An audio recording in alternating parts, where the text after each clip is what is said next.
যদি আমি বলি এটা হবে একটা বৈষম্য, কিন্তু টুপিওয়ালা দাড়িওয়ালা তারাও যেভাবে বাংলাদেশের নাগরিক, আর প্যান্ট শার্ট পরা লোকও বাংলাদেশের নাগরিক। তাই আমরা বৈষম্যহীন আমরা সরকার চাই, বৈষম্য মুক্ত আমরা মহামান্য আদালত চাই। এটা বরিশালবাসীর দাবি। মামলা খারিজ করছে, আপনাদের পরবর্তী কোনো কর্মসূচি আছে কিনা ঘোষণা করবেন মেয়র হিসেবে, এটা আমাদের দৃঢ় বিশ্বাস। ঢাকা থেকেও বহুত আইনজ্ঞ আইনজীবীগণ এসেছেন, তারাও বলেছেন সর্বোচ্চ 1 মাস লাগবে।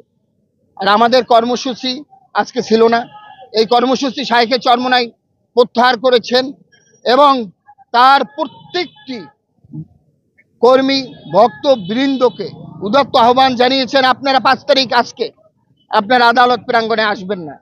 তারপরও কিছু উৎসুক জনতা আর যারা হুজুর এসেছেন তাদেরও তো শতকরা দেখা যায় যে টুপি দাড়িওয়ালা 30-40 জন হুজুর, তাদেরও মামলা আছে এই আদালতে। এখানে কোনো অনাকাঙ্ক্ষিত অপ্রত্যাশিত অনভিপ্রেত কোনো কাজ হয়নি।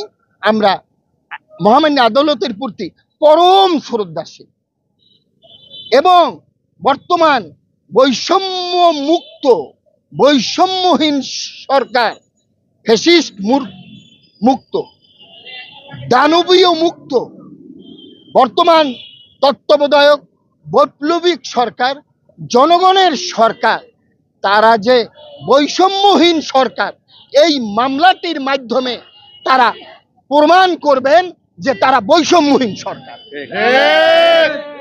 কারণ টুপিওয়ালা দাড়িওয়ালা হুজুর তারা মেয়র হিসেবে বসতে পারবেন না, আর প্যান্ট শার্ট পরা দাড়ি কামানো এবং টাই পরা লোকই মেয়র হিসেবে বসবেন। আমরা টাই পরা প্যান্ট শার্ট পরা এবং দাড়ি কামানো লোক তারা যে বসবেন না, এই কথা আমি বলছি না, বলবো না।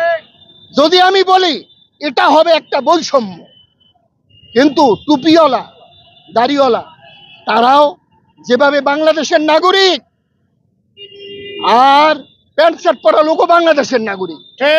তাই আমরা বৈষম্যহীন আমরা সরকার চাই, বৈষম্য মুক্ত আমরা মহামান্য আদালত চাই। এটা বরিশালবাসীর দাবি। মামলা খারিজ করছে, আপনাদের পরবর্তী কোনো কর্মসূচি আছে কিনা? আমাদের ইসলামী আন্দোলন বাংলাদেশ এবং সহযোগী সংগঠনের কোনো কর্মসূচি নাই। আমি সৈয়দ নাসির আহমদ কাউসার, শাইখে চরমোনাই আজকের যে মামলার বাদী এবং পীর সাহেব হুজুর চরমোনাই চাচাজান এবং বরিশাল মহানগরের দায়িত্বশীল, আমাদের কোনো কর্মসূচি নাই। এবং শাইখে চরমোনাই নির্দেশনা ছাড়া, পীর সাহেব হুজুর চরমোনাই নির্দেশনা ছাড়া আপনারা কোনো কর্মসূচিতে নামবেন না, এটা আপনাদের কাছে উদাত্ত আহ্বান জানাচ্ছি। এবং বরিশালের সাধারণ মানুষ, গণমানুষ, দলমত ধর্মবর্ণ নির্বিশেষে যেহেতু শাইখে চরমোনাইকে মেয়র হিসেবে ভোট দিয়েছেন, তারা যদি কোনো কর্মসূচি ঘোষণা করেন সে ব্যাপারে আমরা কিছুই জানি না, আমাদের কোনো সে বিষয়ে দায় দায়িত্ব নাই। আসসালামু আলাইকুম রহমতুল্লাহ ওয়া বারাকাতুহু।